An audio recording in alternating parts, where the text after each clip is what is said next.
It's been quite some time since I did a tablet review, so I decided to pick up a tablet.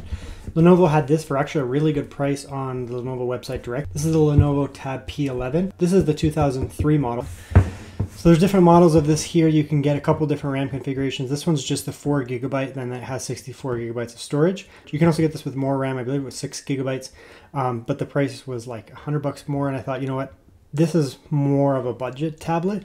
I think a lot of people would be buying into this at 4 GB, using it for, you know, basic tasks, gaming, and especially media consumption, that too.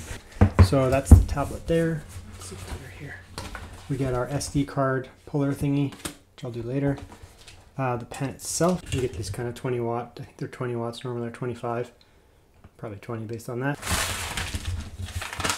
Okay, so this is one of their larger tablets, the 11-inch. They also have a P12 now. I think they even have like a 13-inch tablet, so I mean, they're kind of expanding quite a bit. They go from 8, they have a 9, they have a 10, M10, and then they have 11. They have two different 11 ones. They have the P11, they have the P11 Plus and the P11 Pro, and then the 12-inch models. And I believe that 13-inch one is out too now.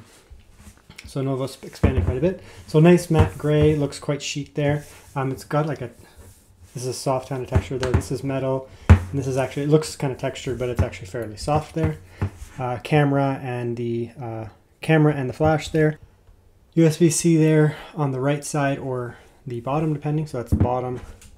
That's the bottom. So right side, you basically get your USB-C headphone, physical headphone jack there. Dual speakers there. That's awesome. This side here, again, dual speakers there. So you get a quad speaker setup. Power is there. On the top here, you get volume up, volume down. Then you get your SD card tray there. It's actually thin. It seems like it's thinner this year, for sure. It has 2 points where the keyboard actually snaps in there, and that's the actual connector there. It's magnetized, so that'll hook in, and then it will fold up into it. So it's actually pretty nice. Okay, let's set that to the side there. Look at the pen. Lenovo has so many pens; they're super confusing. There's a YouTuber, I think his name's Tio. He is in Singapore, I believe, and he does a lot of tablet stuff. He's also an artist. He is an artist, put it that way. And he does a lot of stuff, and he may have that may be a good channel to go to look up different pens and that, because he's pretty into that kind of stuff, and he's chill. It's kind of nice to watch. This is nice though. It has a nice kind of metallic, almost like not so polished metal there, but it does feel smooth. And then it's more polished up there. Actually looks pretty aesthetic. Does it take batteries? Oh, and that's the USB-C charger. So you can charge it in there. Very cool. It's actually pretty sleek. And then your buttons there and your tip. Normally I prefer magnetic folio cases, which basically, you know, you just kind of snap them in. Let's pretend this is inverse. And you just basically kind of snap it. It'll magnetize it, and then you basically just close it up. I like magnetic folio cases that would look kind of like this.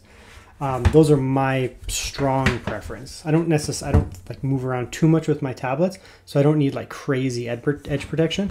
This one here is a snap-in style case, so it's fine, but I prefer folio cases. This will offer better protection though. It's made for it. It's nice because it's still fairly streamlined, like you don't get, you know, this giant gaudy thing around it. The buttons are, you know, they have the little pop-outs there, so you should get a little bit more better button access here. I'm just curious what this is here. I don't know what it is. Is there some purpose to that? Oh, it's got a little pull thing. Oh, for the pen. Jeez. Okay, be cool if it was magnetized, but again, you can't have everything. And that's the case there. The case is okay.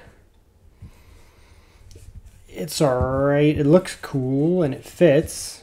You could probably get a cheaper one on Amazon, to be honest, like a folio case. I got it specifically because it's from Lenovo and I wanted to review it. But see if there's cheaper ones on Amazon. It's nothing wrong with it, but it's certainly no like, you know, fancy schmancy case. It's fine. So you know, you can just go like that. It's like, these are kind of cool, but they're not like super uncommon or anything like that.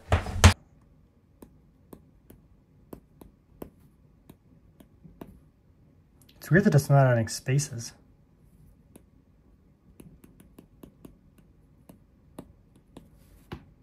That's weird, whatever. It's a strange app. I mean, the pen's working fine so far. Let's see what else we have. So there's this.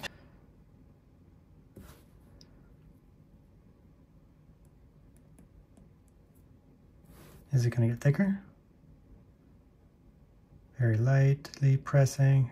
So the pressure is working, very light, very heavy. Yeah, so the pressure sensitivity does work.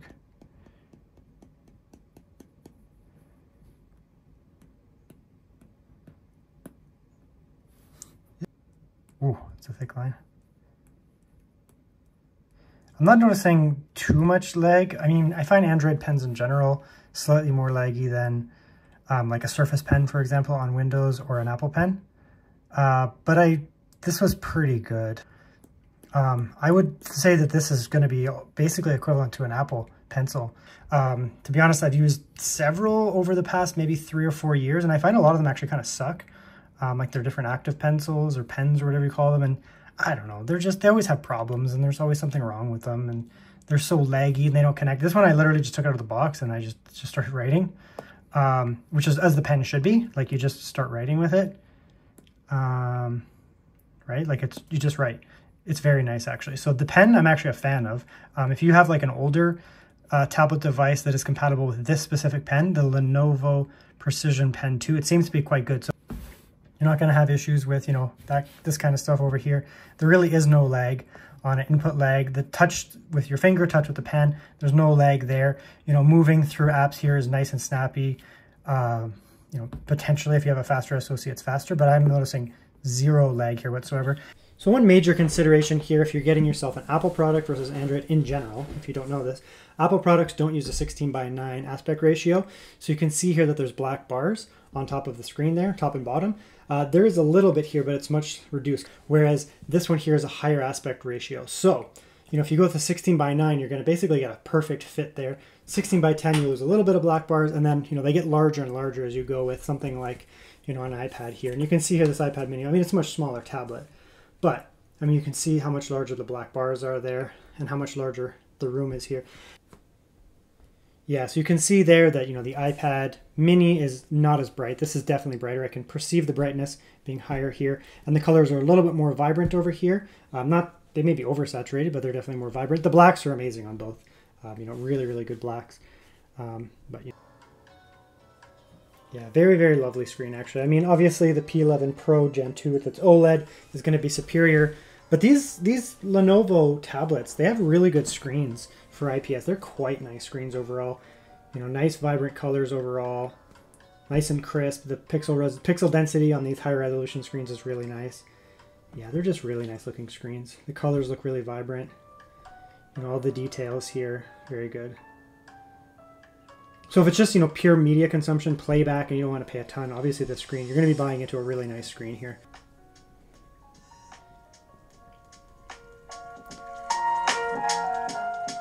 Turn it up loud.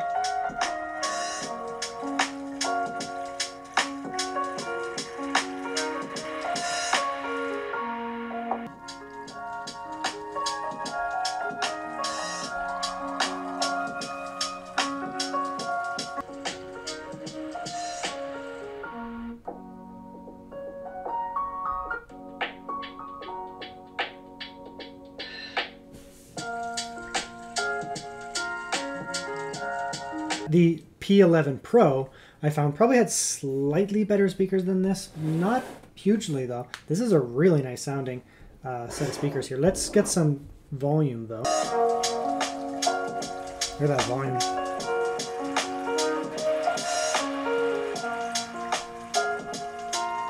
Yeah, so it's very loud. Very, very loud.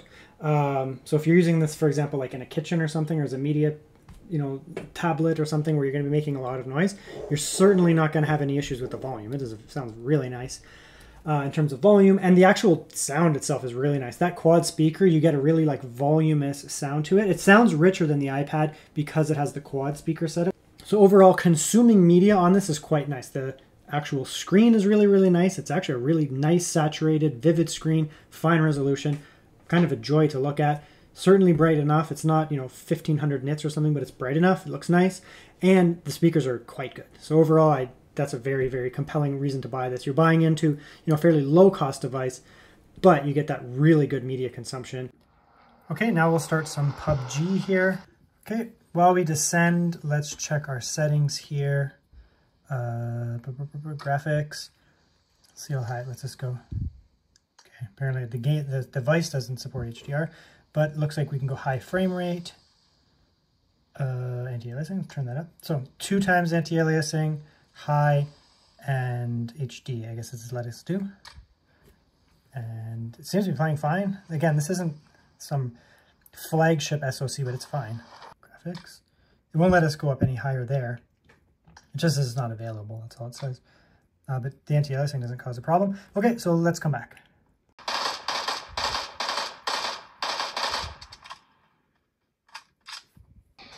Okay, we're just in some Call of Duty Mobile here. I don't know what settings I'm at here. Is there a way to change it? Graphics, high. With enemy. Enemy in sight. Let's fight her. Enemy in sight.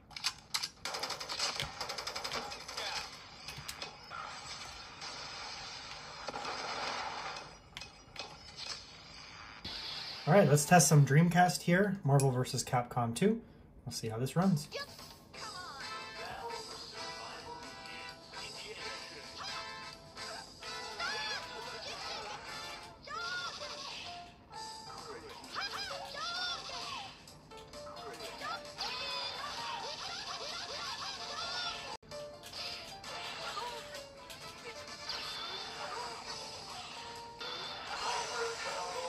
Yep, so it runs absolutely flawlessly here, obviously.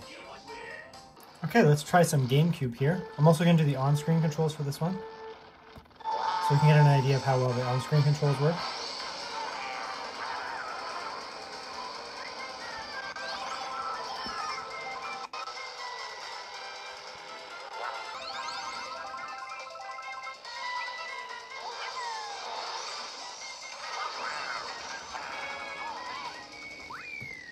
Yeah, so GameCube works fine. It's a little tough to play Mario Kart on a touchpad like that. Normally you'd want to use a controller, but certainly works fine.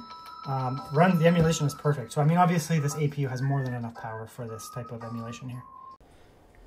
Okay, so what's my takeaway for this P11 Gen 2 tablet here? Comes with the pen and everything. I think it's actually a pretty good buy. The price is going to have to reflect that. This thing I think is MSRP like 450 Canadian dollars. I don't think it's worth that much. It's not bad at that price, but you might as well get it on sale.